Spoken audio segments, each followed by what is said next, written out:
Hi friends, welcome back. ഇന്നത്തെ വീഡിയോയിൽ നമ്മൾ MI Band 5ൻ്റെ ഒരു അൺബോക്സിങ്ങും റിവ്യൂ ആണ് ചെയ്യാൻ വേണ്ടി പോകുന്നത്. പിന്നെ ഒരു ഗിവ് അവേ കൂടെ അനൗൺസ് ചെയ്യുന്നുണ്ട്, അതുകൊണ്ട് ഈ വീഡിയോ ലാസ്റ്റ് വരെ കാണുക. പിന്നെ MI Band 4 ആയിട്ടുള്ള ഒരു കമ്പാരിസണും കൂടെ ഈ വീഡിയോയിൽ ചെയ്യുന്നതായിരിക്കും.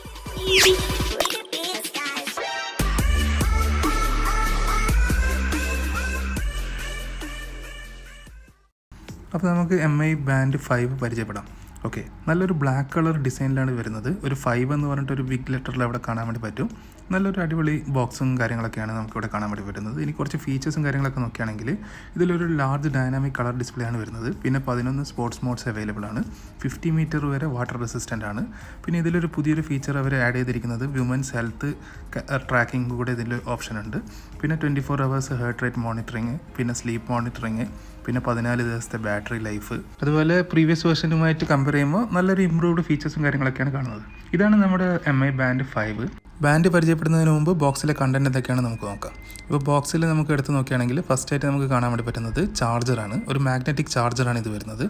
പ്രീവിയസ് വേർഷനായിട്ട് കമ്പയർ ചെയ്യുമ്പോൾ വളരെയധികം ഇമ്പ്രൂവ്ഡ് ആയിട്ടുള്ളൊരു ചാർജറാണിത്. ഇതിൽ ടൈപ്പ് എ, ഒരു സൈഡിൽ മാഗ്നറ്റിക് ചാർജറാണ് ഇത് വരുന്നത്. പിന്നെ അടുത്തതായിട്ട് നമുക്കിതിൽ കാണാൻ വേണ്ടി പറ്റുന്നത് ഒരു ബുക്ക്ലെറ്റ് ആണ്.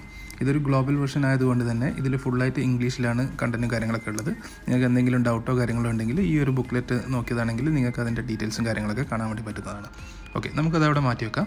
MI Band 5ൻ്റെ മെയിൻ അഡ്വാൻറ്റേജ് ഇങ്ങനെ ഒരു ചാർജർ ആയതുകൊണ്ട് തന്നെ നമുക്ക് ബാൻഡിൻ്റെ സ്ട്രാപ്പ് റിമൂവ് ചെയ്യാതെ തന്നെ അതിൻ്റെ ബാക്കിൽ ഡയറക്റ്റായിട്ട് ചാർജ് ചെയ്യാനുള്ളൊരു ഓപ്ഷൻ ഉണ്ട്. കഴിഞ്ഞൊരു വെർഷനിൽ എന്ന് വെച്ചാണെങ്കിൽ നമ്മൾ ആ ഒരു ബാൻഡിൻ്റെ ആ ഒരു ഡിസ്പ്ലേ പാർട്ട് റിമൂവ് ചെയ്തിട്ട് വേണം ചാർജ് ചെയ്യാൻ വേണ്ടിയിട്ട്. ഈ ഒരു ചാർജിങ് നല്ലൊരു കൺവീനിയൻ്റ് ആയിട്ടുള്ളൊരു ചാർജിങ് മെത്തേഡ് തന്നെയാണ്. ചാർജർ പോർട്ട് കൂടാതെ നമുക്ക് ബാക്ക് സൈഡിലായിട്ട് ഒരു ഹാർട്ട് റേറ്റ് സെൻസറും കൂടെ നമുക്ക് അവിടെ കാണാൻ വേണ്ടി പറ്റുന്നതാണ്. ഡിസ്പ്ലേയുടെ കാര്യം നോക്കുകയാണെങ്കിൽ 1.1 ഇഞ്ചിൻ്റെ ഒരു ഡൈനാമിക് കളർ ഡിസ്പ്ലേ ആണ് നമുക്കിവിടെ കാണാൻ വേണ്ടി പറ്റുന്നത്. 5 ATM ആണ് ഇതിൻ്റെ വാട്ടർ റെസിസ്റ്റൻറ്റ് റേറ്റിംഗ് വന്നിരിക്കുന്നത്. അതുകൊണ്ട് തന്നെ 50 മീറ്റർ ഡെപ്ത് വരെ നമുക്ക് ഈ ഒരു ഡിവൈസ് യൂസ് ചെയ്തിട്ട് സിം ചെയ്യാൻ വേണ്ടി പറ്റുന്നതാണ്. സിമ്മിങ്ങിൽ മാത്രമല്ല, ഇപ്പോൾ ബാത്ത് ചെയ്യുന്ന സമയത്ത് നമുക്കിത് യൂസ് ചെയ്യാൻ വേണ്ടി പറ്റുന്നതാണ്. പിന്നെ ഡീപ്പ് ഡൈവിങ്ങിനോ കാര്യങ്ങളോ ഇത് കമ്പനി സജസ്റ്റ് ചെയ്യുന്നില്ല. കാരണം എന്ന് വെച്ചാണെങ്കിൽ അത് 50 മീറ്റർ ബിലോ ആയതുകൊണ്ട് തന്നെ ഇത് സപ്പോർട്ട് ചെയ്യുന്നതായിരിക്കത്തില്ല. എക്സൈസ് മോഡിൽ പൂൾ സിമ്മിങ് എന്നിട്ടുള്ള ഓപ്ഷൻ വെച്ചുകൊണ്ട് നമുക്ക് സിം ട്രാക്കിങ്ങും കൂടെ ഈ ഒരു ഡിവൈസ് വെച്ചിട്ട് ചെയ്യാൻ വേണ്ടി പറ്റുന്നതാണ്. പിന്നെ ഇതിൽ പുതുതായിട്ട് വന്നിരിക്കുന്ന ഒരു ഫീച്ചറാണ് ലേഡീസിൻ്റെ പീരീഡ് സൈക്കിൾ ട്രാക്കിംഗ് എന്ന് പറഞ്ഞിട്ടുള്ളൊരു ഓപ്ഷൻ. ആ ഒരു ഓപ്ഷൻ വെച്ചുകൊണ്ട് നിങ്ങൾക്ക് പ്രോപ്പറായിട്ട് പീരീഡിൻ്റെ സൈക്കിൾ ട്രാക്ക് ചെയ്യാനും കാര്യങ്ങളൊക്കെ പറ്റും. ബ്രീത്ത് ട്രെയിനിങ് പറഞ്ഞിട്ടുള്ള ഒരു ഓപ്ഷനും കൂടെ ഉണ്ട്. ആ ഒരു ഓപ്ഷൻ വെച്ചുകൊണ്ട് തന്നെ നമുക്ക് ഇൻഹേൽ എക്സൈൽ ചെയ്തുകൊണ്ട് നമുക്ക് ബ്രീത്ത് ട്രെയിനിങ് പ്രാക്ടീസ് ചെയ്യാൻ വേണ്ടി പറ്റുന്നതാണ്. പിന്നെ PAI വൈറ്റാലിറ്റി ഇൻഡെക്സ് എന്ന് പറഞ്ഞിട്ടുള്ളൊരു ഓപ്ഷൻ കൂടെ നമുക്കിവിടെ കാണാൻ വേണ്ടി പറ്റുന്നതാണ്. PAI എന്ന് പറഞ്ഞാണെങ്കിൽ പേഴ്സണൽ ആക്ടിവിറ്റി ഇൻ്റലിജൻസ് എന്നാണ്. ഈ ഒരു ഓപ്ഷൻ യൂസ് ചെയ്തുകൊണ്ട് തന്നെ നമ്മുടെ ഡെയിലി ആക്ടിവിറ്റീസും ഹാർട്ട് റേറ്റ് സെൻസറിൽ നിന്നും കിട്ടുന്ന ഡാറ്റയും വെച്ചുകൊണ്ട് നമുക്കൊരു ഇൻഡെക്സ് അവർ തരുന്നതായിരിക്കും. അതായത് 1 മുതൽ 100 വരെയുള്ള ഒരു സ്കോർ നമുക്ക് തരുന്നതായിരിക്കും. ഈ ഒരു സ്കോർ അനലൈസ് ചെയ്തുകൊണ്ട് തന്നെ നമ്മുടെ ഡെയിലി ആക്ടിവിറ്റിയൊക്കെ ട്രാക്ക് ചെയ്യാൻ വേണ്ടിയിട്ട് വളരെ എളുപ്പമാണ്. അടുത്ത ഇമ്പ്രൂവ്മെൻറ്റ് വന്നിരിക്കുന്നത് സ്പോർട്സ് മോഡിലാണ്. മുമ്പത്തെ ഒരു മോഡലിൽ 6 സ്പോർട്സ് മോഡാണ് ഉള്ളതെങ്കിൽ MI Band 5ൽ 11 സ്പോർട്സ് മോഡാണ് അവൈലബിൾ ആയിട്ടുള്ളത്.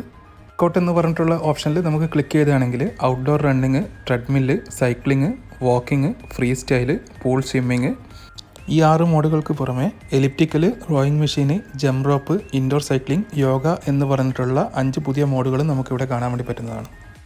ബാൻഡിൻ്റെ ഡിസ്പ്ലേ നോക്കിയതാണെങ്കിലും നമുക്ക് മുമ്പത്തെ മോഡലിനെക്കാട്ടിയും കൂടുതൽ ബ്രൈറ്റ്നസ് നമുക്ക് ഈ ഒരു മോഡലിൽ കാണാൻ വേണ്ടി പറ്റുന്നുണ്ട്. പിന്നെ ടച്ചിൻ്റെ കാര്യമായിക്കോട്ടെ, നല്ല സ്മൂത്ത് ആയിട്ടുള്ള ഒരു ടച്ച് ഫങ്ഷനാലിറ്റിയാണ് നമുക്കിവിടെ കാണാൻ വേണ്ടി പറ്റുന്നത്. സ്ട്രെസ് എന്ന് പറഞ്ഞിട്ടുള്ളൊരു ഓപ്ഷൻ ഉണ്ട്. ആ ഒരു ഓപ്ഷനിൽ പോയതാണെങ്കിൽ നമുക്ക് നമ്മുടെ സ്ട്രെസ് മോണിറ്റർ ചെയ്യാൻ വേണ്ടി പറ്റുന്നതാണ്. പിന്നെ ബ്രീത്തിങ്ങിൻ്റെ ഒരു ഓപ്ഷനിൽ പോയതാണെങ്കിൽ നമുക്ക് ഇൻഹേൽ എക്സൈൽ ചെയ്തുകൊണ്ട് തന്നെ നമുക്ക് ബ്രീത്തിങ് എക്സസൈസ് കൂടെ ചെയ്യാൻ വേണ്ടി പറ്റുന്നതാണ്. എന്ത് തന്നെയാലും വളരെയധികം അടിപൊളി ഫീച്ചേഴ്സും കാര്യങ്ങളൊക്കെ കൊണ്ടാണ് MI Band 5 റിലീസ് ചെയ്തിരിക്കുന്നത്. ഇപ്പോൾ ഇന്ത്യയിൽ ഈ ഒരു വെർഷൻ ഇതുവരെ അവൈലബിൾ അല്ല. ഇപ്പോൾ ഗ്ലോബൽ വെർഷനാണ് അവൈലബിൾ ആയിട്ടുള്ളത്. ബ്ലഡ് ഓക്സിജൻ ട്രാക്കിംഗ്, അതായത് SpO2 സെൻസറും NFC സെൻസറൊക്കെ ഗ്ലോബൽ വെർഷനിൽ അവൈലബിൾ അല്ല. ചൈനീസ് വെർഷനിൽ മാത്രമാണ് അവൈലബിൾ ആയിട്ടുള്ളത്. ഇന്ത്യൻ വേരിയൻറ്റിൽ അത് വരുമോ എന്നുള്ളത് നമുക്ക് നോക്കിക്കാണേണ്ടിയിരിക്കുന്നു. ഇൻബിൽട്ട് ആയിട്ടുള്ള ചില ബാൻഡ് ഫേസിൽ നമുക്ക് കസ്റ്റമൈസ് ചെയ്യാനുള്ളൊരു ഓപ്ഷനും കൂടെ നമുക്ക് അവൈലബിൾ ആണ്. ഫോണിൻ്റെ സഹായമില്ലാതെ തന്നെ നമുക്ക് ആ ഒരു ഓപ്ഷൻ ക്ലിക്ക് ചെയ്തിട്ട് അവിടെ ഏതൊക്കെ ഫീൽഡ് എവിടെയൊക്കെ വേണം എന്നുള്ള ഒരു കോൺഫിഗർ ചെയ്യാനുള്ള ഒരു ചെറിയൊരു ഓപ്ഷൻ എല്ലാ തീമിലും ഇല്ല. ചില വാച്ച് ഫേസിൽ നമുക്കിവിടെ കാണാൻ വേണ്ടി പറ്റും. ഇൻബിൽട്ട് ആയിട്ടുള്ള ഓപ്ഷൻസ് നമുക്കിവിടെ കാണാൻ വേണ്ടി പറ്റുന്നുണ്ട്. എന്ത് തന്നെയാലും നല്ലൊരു ഫീച്ചർ തന്നെയാണ് ആ ഒരു ഫീച്ചറും. ഇത് നമുക്കിതിൻ്റെ സോഫ്റ്റ്വെയറിൻ്റെ സൈഡിലേക്ക് നോക്കുകയാണെങ്കിൽ നോർമലി നമുക്കെല്ലാവരും അറിയുന്നത് മാതിരി തന്നെ MI ഫിറ്റ് എന്ന് പറഞ്ഞിട്ടുള്ളൊരു ആപ്ലിക്കേഷനാണ് നമ്മൾ ഇതിന് വേണ്ടിയിട്ട് യൂസ് ചെയ്യുന്നത്. ഫസ്റ്റ് നമുക്ക് പ്ലേ സ്റ്റോറിലോ അല്ലെങ്കിൽ ആപ്പിൾ സ്റ്റോറിലോ പോയിട്ട് ഇത് ഡൗൺലോഡ് ചെയ്യാൻ വേണ്ടി പറ്റുന്നതാണ്. ഡൗൺലോഡ് ചെയ്തതിന് ശേഷം നമുക്കിപ്പോൾ ആപ്പിൾ ഡിവൈസിലാണെങ്കിൽ ആപ്പിൾ ID വെച്ചിട്ടോ അല്ലെങ്കിൽ MI ID വെച്ചിട്ടോ എല്ലാ ഫേസ്ബുക്ക് ഗൂഗിൾ ID വെച്ചിട്ടോ നമുക്കിത് സൈനപ്പ് ചെയ്യാൻ വേണ്ടി പറ്റുന്നതാണ്. അല്ലെങ്കിൽ ജസ്റ്റ് നിങ്ങളുടെ ഇമെയിൽ ID വെച്ചിട്ട് സൈനപ്പ് ചെയ്യാൻ വേണ്ടി പറ്റുന്നതാണ്. സൈനപ്പ് ചെയ്തതിന് ശേഷം നിങ്ങൾ ചെയ്യേണ്ടത് ഈ ഒരു ഡിവൈസും ഈ ഒരു ഫോണുമായിട്ട് നിങ്ങൾ പെയർ ചെയ്യേണ്ടതായിട്ടുണ്ട്. അതായത് ബ്ലൂടൂത്ത് ഓൺ ചെയ്തിട്ട് വേണം ഇത് പെയർ ചെയ്യാൻ. ഇത് പെയർ ചെയ്യുന്ന സമയത്ത് നമുക്ക് 2-3 ഓപ്ഷൻ നമുക്ക് അവിടെ കാണുന്നതായിരിക്കും. ബാൻഡാണോ വാച്ചാണോ എന്നുള്ളത്. ബാൻഡ് എന്ന് പറഞ്ഞിട്ട് കൊടുക്കുക. അപ്പോൾ അത് നിയറസ്റ്റ് ബാൻഡിനെ സെർച്ച് ചെയ്യുന്നതായിരിക്കും. അത് സെർച്ച് ചെയ്തിട്ട് ഇത് പെയർ ചെയ്ത് കഴിഞ്ഞാണെങ്കിൽ എന്തെങ്കിലും ഫേംവെയർ അപ്ഡേറ്റോ കാര്യങ്ങളോ ഉണ്ടെങ്കിൽ ഓട്ടോമാറ്റിക്കായിട്ട് അത് സിങ്ക് ആവുന്നതാണ്. ഇപ്പോൾ നിങ്ങളുടെ ആപ്പിൾ ഡിവൈസ് യൂസ് ചെയ്യുന്നതാണെങ്കിൽ നിങ്ങളുടെ ആപ്പിൾ ഹെൽത്തുമായിട്ട് ഇത് സിങ്ക് ചെയ്യാനുള്ളൊരു ഓപ്ഷൻ കൂടെ ഉണ്ട്. അത് വളരെയധികം നല്ലൊരു ഓപ്ഷനായിട്ടാണ് എനിക്ക് തോന്നുന്നത്. കാരണം എന്ന് വെച്ചാണെങ്കിൽ നിങ്ങളുടെ ആപ്പിൾ ഹെൽത്ത് റെക്കോർഡിലും ഈ ഒരു ഡാറ്റ അവിടെ സിങ്കായിട്ട് കിടക്കുന്നതായിരിക്കും.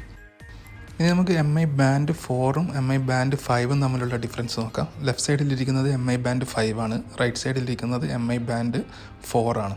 മെയിൻലി ഡിസ്പ്ലേയുടെ കാര്യം നോക്കുകയാണെങ്കിൽ 1.1 ഇഞ്ചിൻ്റെ കളർ ഡിസ്പ്ലേ ആണ് നമുക്കിവിടെ MI ബാൻഡ് 5ൽ കാണാൻ വേണ്ടി പറ്റുന്നത്. ഇത് തന്നെ MI ബാൻഡ് 4ലാണെങ്കിൽ 0.95 ഇഞ്ചിൻ്റെ കളർ ഡിസ്പ്ലേ ആണ് ഇതിൽ വരുന്നത്. പിന്നെ ഹോം ബട്ടണിൻ്റെ ഒരു ഡിസൈനിലും ചെറിയ ഡിഫറൻസ് നമുക്കിവിടെ കാണാൻ വേണ്ടി പറ്റുന്നതാണ്. ഏകദേശം ഒരു 20% യൂസബിൾ ഏരിയ ആണ് നമുക്ക് MI ബാൻഡ് 5ൽ എക്സ്ട്രാ ആയിട്ട് കാണാൻ വേണ്ടി പറ്റുന്നത്. സ്ട്രാപ്പിൻ്റെ കാര്യം നോക്കുകയാണെങ്കിൽ ഏകദേശം രണ്ടിലും ഒരേ സെയിം ടൈപ്പുള്ള സ്ട്രാപ്പ് തന്നെയാണ് നമുക്കിവിടെ കാണാൻ വേണ്ടി പറ്റുന്നത്. ഇനിയിപ്പോൾ ഇതിൽ മേജർ ഡിഫറൻ്റ് ആയിട്ട് നമുക്ക് കാണാൻ വേണ്ടി പറ്റുന്നത് ഇതിൻ്റെ ഒരു ബാറ്ററിയുടെ ചാർജിങ് ഇതിലാണ്. അതായത് MI ബാൻഡ് 5ൽ മാഗ്നറ്റിക് ചാർജിങ് ആണ് വരുന്നതെങ്കിൽ ഇതിൽ ചാർജിങ് ഡോക്കാണ് വരുന്നത്. അതായത് നമ്മൾ അതിൻ്റെ മെയിൻ യൂണിറ്റ് റിമൂവ് ചെയ്തിട്ട് നമ്മൾ ചാർജിങ് ഡോക്കിൽ കണക്ട് ചെയ്തിട്ടാണ് ഇത് ചാർജ് ചെയ്യുന്നത്. MI ബാൻഡ് 5ൻ്റെ ഒരു ചാർജിങ് ഒരു ഇത് കേബിൾ യൂസ് ചെയ്തുകൊണ്ട് ഏത് ചെറിയ കുട്ടികൾക്കും വളരെ ഈസി ആയിട്ട് കൺവീനിയൻ്റ് ആയിട്ട് ചാർജ് ചെയ്യാനുള്ളൊരു ഓപ്ഷൻ ഉണ്ട്. അതൊരു നല്ലൊരു ഓപ്ഷനായിട്ടാണ് എനിക്ക് കാണാൻ വേണ്ടി പറ്റുന്നത്. ശരിക്കും നല്ലൊരു ഇമ്പ്രൂവ്മെൻ്റാണ് ആ ഒരു സൈഡിൽ MI കൊണ്ടുവന്നിരിക്കുന്നത്. അടുത്ത മേജർ ഡിഫറൻസ് നമുക്ക് കാണാൻ വേണ്ടി പറ്റുന്നത് ആക്ടിവിറ്റി മോഡ്സിലാണ്. MI ബാൻഡ് 5ൽ 11 ആക്ടിവിറ്റി മോഡ്സ് ഉണ്ടെങ്കിൽ MI ബാൻഡ് 4ൽ 6 ആക്ടിവിറ്റി മോഡ്സ് മാത്രമേ ഉള്ളൂ. സൈസബിൾ ഡൈനാമിക് സ്ക്രീനാണ് MI ബാൻഡ് 5ൽ വന്നിരിക്കുന്നത്. വാച്ച് ഫേസ് ഫംഗ്ഷന് കസ്റ്റമൈസ് ചെയ്യാനുള്ളൊരു ഓപ്ഷനും MI ബാൻഡ് 5ൽ നമുക്ക് കാണാൻ വേണ്ടി പറ്റുന്നതാണ്. 2 ബാൻഡുകളിലും 24 hours heart rate monitoring already enable ആണ്. സ്ലീപ്പ് മോണിറ്ററിങ്ങിൻ്റെ കാര്യം നോക്കുകയാണെങ്കിൽ MI ബാൻഡ് 5ൽ 24 hours സ്ലീപ്പ് മോണിറ്ററിങ് ഓപ്ഷൻ ഉണ്ട്. പക്ഷേ MI ബാൻഡ് 4ലാണെങ്കിൽ നൈറ്റ് സ്ലീപ്പ് മോണിറ്ററിങ് മാത്രമേ അവൈലബിൾ ആയിട്ടുള്ളൂ.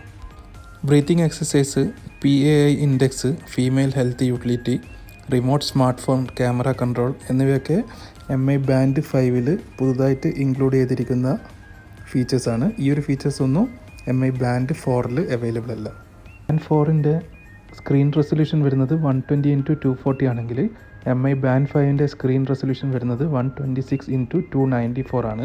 MI ബാൻഡ് 4നെ അപേക്ഷിച്ച് 15 nit കൂടുതലാണ് MI ബാൻഡ് 5ൻ്റെ ബ്രൈറ്റ്നസ് വരുന്നത്. അതായത് 450 nits ആണ് MI ബാൻഡ് 5യുടെ ബ്രൈറ്റ്നസ്. ബാറ്ററിയുടെ സൈസ് നോക്കുകയാണെങ്കിൽ 125 mAh ആണ് MI ബാൻഡ് 5ൽ വരുന്നത്. MI ബാൻഡ് 4ലാണെങ്കിൽ 110 mAh മാത്രമേ ഉള്ളൂ. ചെറിയ ചെറിയ ഇമ്പ്രൂവ്മെൻറ്റ്സും കാര്യങ്ങളൊക്കെ ഉണ്ട്. പിന്നെ ഫീച്ചേഴ്സും കുറച്ച് ആഡ് ആയിട്ടുണ്ട് എന്നല്ലാതെ അതിൻ്റെ ഡിസൈനിൻ്റെ കാര്യം നോക്കുകയാണെങ്കിൽ ഏകദേശം രണ്ടും കാണാൻ സെയിം ഡിസൈനിൽ തന്നെയാണ് ഇരിക്കുന്നത്. ദുബൈയിൽ ഇപ്പോൾ ഏകദേശം 130 ദിർഹംസിനാണ് ഈ ഒരു ഡിവൈസ് കിട്ടുന്നത്. അതായത് ഇന്ത്യൻ റുപ്പിയിൽ കൺവേർട്ട് ചെയ്താണെങ്കിൽ ഏകദേശം 2600 രൂപയ്ക്കാണ് വരുന്നത്. ഇതിനൊരു ഗിവ് അവേ ആണ് അനൗൺസ് ചെയ്യുന്നത്.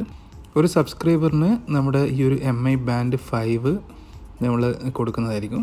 അതിനുവേണ്ടി നിങ്ങൾ ചെയ്യേണ്ടത് ഈ ഒരു വീഡിയോ ലൈക്ക് ചെയ്യുക, ഷെയർ ചെയ്യുക, പിന്നെ ഈ ഒരു വീഡിയോൻ്റെ താഴത്തായിട്ട് കമൻറ്റ് ചെയ്യുക.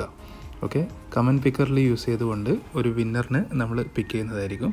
പിന്നെ എൻ്റെ ഇൻസ്റ്റാഗ്രാം പേജ് ഫോളോ ചെയ്യുക. കാരണം ഇൻസ്റ്റാഗ്രാമിലായിരിക്കും ഇതിൻ്റെ വിന്നറെ ആദ്യം അനൗൺസ് ചെയ്യുക. പിന്നെ നമ്മുടെ കമ്മ്യൂണിറ്റി ടാബിലും കൂടെ ഇടുന്നതായിരിക്കും.